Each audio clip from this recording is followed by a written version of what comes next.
Damn it. ఏంటిటా కుండబద్దలు కొడతా అత్త. నమస్కారం, కొండబద్దల ప్రేక్షకులకి స్వాగతం. నేను గౌతమ్ కాటా. ఈ వీడియోలో నేను మీతో చెప్పాలనుకునే అంశం జగన్ నెవర్ అగైన్ అనే ఒక నినాదంతో ఈ రోజున ఏబి వెంకటేశ్వరరావు గారు రాష్ట్రం అంతటా విస్తృతమైన పర్యటనలు చేయడానికి శ్రీకారం చుట్టారు అనేది మనందరికీ తెలిసిందే.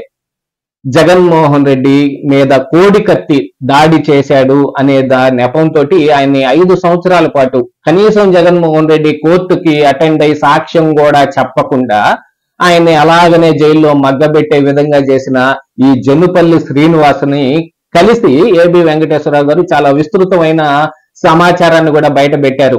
అసలు కేసు ఒకటైతే కేసు కట్టబడింది మరొకటి, అందులో దర్యాప్తు జరిగింది మరొకటి అనే దాన్ని కూడా ఆయన అభివర్ణించారు.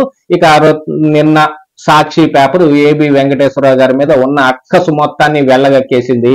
అసలు జగన్మోహన్ రెడ్డి హత్యాయత్నానికి ప్రయత్నించిన ఈ జనుపల్లి శ్రీనివాస్ ని మరి ఈ ఏబి వెంకటేశ్వరరావు ఎలా కలుస్తాడు, ఇలా కలిశాడు అని అంటే దాని వెనకున్న కుట్ర ఏమిటి, అందులో జగన్మోహన్ రెడ్డి మీద ఈ హత్యా ప్రయత్నం చేయటం వెనకున్న కుట్రదారుడు అసలు ఏబి వెంకటేశ్వరరావే అనే దాన్ని మరి నిన్న సాక్షిలో ఎలుగెత్తి చాటే విధంగా వాళ్ళు ఒక ఆర్టికల్ కూడా ప్రచురించడం జరిగింది.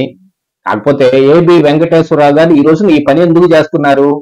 ఆయనకిచ్చిన ఈ కూటమి ప్రభుత్వం ఆయనకిచ్చిన ఒక చైర్మన్ పదవిని సైతం వదిలేసుకుని ఆయన దాన్ని స్వీకరించకుండా ఈ రోజున ఇలాంటి ఒక కార్యక్రమాన్ని తిరిగి ప్రజల్ని చైతన్యవంతుల్ని చేసే కార్యక్రమాన్ని మొదలు పెట్టాడు అని అంటే దాని వెనక చాలా పెద్ద కారణమే ఉంది.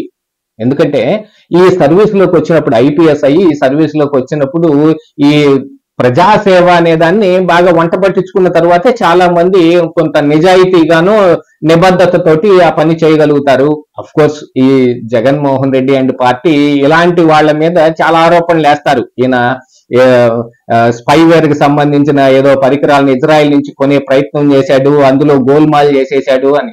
కొనని పరికరాలకు కూడా గోల్మాల్ జరిగిపోయిందనే దాన్ని విస్తృతంగా ప్రచారం చేశారు. ఇక కేవలం ఇదే కాదు, 2014-19 మధ్యలో వాళ్ళు జగన్మోహన్ రెడ్డి అని పార్టీ చేసిన విస్తృత ప్రచారంలో పింక్ డైమండ్ కావచ్చు, ఇక మరి చంద్రబాబు నాయుడు దళితుల గురించి మాట్లాడిన మాటలని ఈ రోజుకి తిప్పుతున్న మాటలు కావచ్చు, ఇక వివేకానంద రెడ్డి హత్య కేసు కావచ్చు, ఆ హత్య కేసులో కూడా మరి సిట్టు బృందం కొంత సమాచారం సేకరించడం జరిగింది. ఆ రోజు చంద్రబాబు నాయుడు వేసిన సిట్టు బృందం.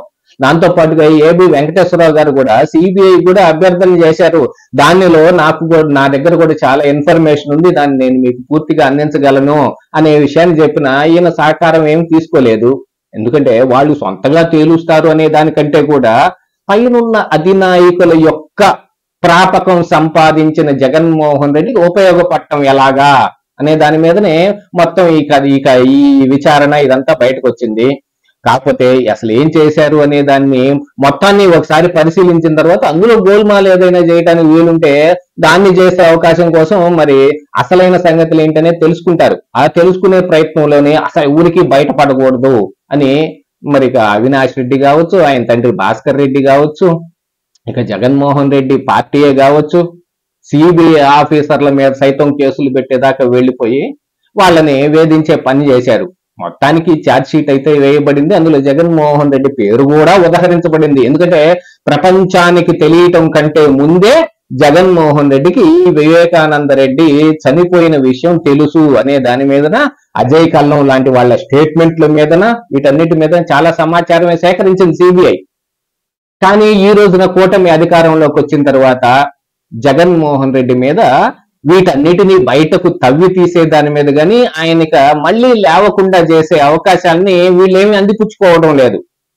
ఎందుకంటే మేము పాలన చేస్తున్నాం, అభివృద్ధి చేస్తున్నాం, అది చేస్తున్నాం, ఇది చేస్తున్నాం అనే పనితోటి మరి ప్రతిపక్ష నాయకుడు ఈ జగన్మోహన్ రెడ్డి చేసిన ఈ గోల్మాల్స్ మొత్తాన్ని 9 నెలలు 10 నెలలు కావస్తున్నప్పటికీ ఏది బయటకు రాలా. లెక్కర కుంభకోణంలో ఏ ఒక్కడుగు ముందుకు పడలేదు. గనుల శాఖలో వెంకటరెడ్డి ఎక్కడికి పోయాడో కూడా కనిపించకుండా ఉన్న దాని మీద ఏమీ జరగడం లేదు. అమరావతిలో ఇన్సైడర్ ట్రేడింగ్ జరిగింది అని ఆరోపణలు చేసి కేసులు పెట్టిన వాళ్ళందరినీ వాళ్ళని నిమ్మకు నీరెత్తినట్టు కూర్చొని ఇచ్చారు. ఇక వీటన్నిటిని చూసుకుని రెచ్చిపోయిన జోగి రమేష్ కానీ పేరు నాని లాంటి వాళ్ళు కానీ రెడ్ బుక్ లేదు, తొక్క బుక్ లేదు. ఏందంటే రెడ్ బుక్ పారేసుకున్నాడు లోకేష్, ఇలాంటి మాటలన్నీ మాట్లాడుతున్నారంటే వాళ్ళకి తిరిగి ధైర్యం వస్తుంది. ఈ ధైర్యాన్ని మళ్ళీ తిరిగి రాకుండా, మళ్ళీ ఇలాంటి దుష్ప్రచారాలన్నింటినీ బయటకు తీసుకొని రాకుండా, ప్రజలకు ఒకవేళ తీసుకొని వచ్చినా అర్థమయ్యేటట్టు చెప్పి జగన్మోహన్ రెడ్డి మీద కనీసం నెలకు ఒక సంచలనమైన కేసులు కానీ, ఆయన మీద ఉన్న ఆరోపణలన్నింటినీ కానీ బయట పెట్టడానికి ఇప్పుడు ఏబి వెంకటేశ్వరరావు గారు పూనుకున్నారు. ఆయన తీసే సమాచారంతో మరి జగన్ నెవర్ అగైన్ అనేది ఖచ్చితంగా సాధించడం కుదురుతుందా లేదా అనేది ఒక ఇంత అనుమానాస్పదమైన అంశమే. ఎందుకంటే రాజకీయాల్లో ఇది జరుగుతుంది అది జరగదు అని చెప్పలేము. కానీ ఎవరో ఒకళ్ళు ఏదో ఒక ప్రయత్నం చేయాలి.